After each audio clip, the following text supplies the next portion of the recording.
Goeiemôre vriende en baie welkom by ons oordenkings op 'n pragtige donderdagoggend hier so in Wenen. Ja, ons het lekker met die honde gaan stap en dit is regtig mooi buite. Dit bring ons by ons teks. Ons is by Jesaja 65 vers 18. Onthou nou gisteroggend het ons die mooi ding gehad van dat die Here gesê het hy gaan 'n nuwe hemel en 'n nuwe aarde skep. En dan hoor die aksie van wat gaan die gevolg wees vir God se mense. Maar wees bly en juig vir altyd oor wat ek gaan skep.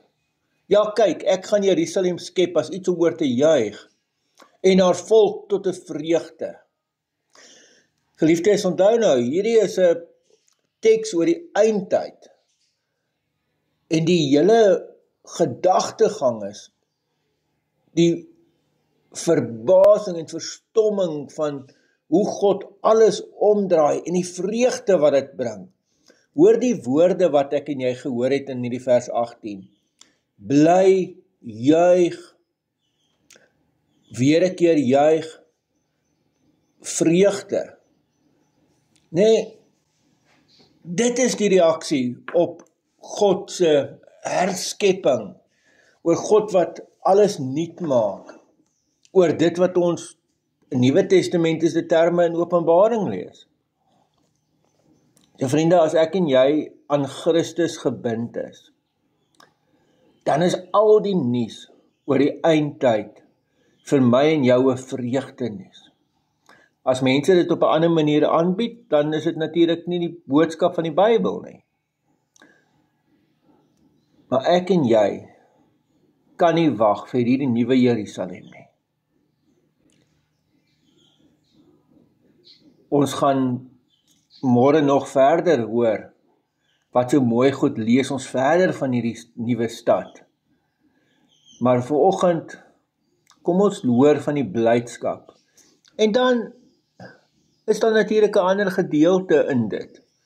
Ek en jy is aan Christus verbind, en daarom ervaar ons nou al gedeeltelik van hierdie blydskap.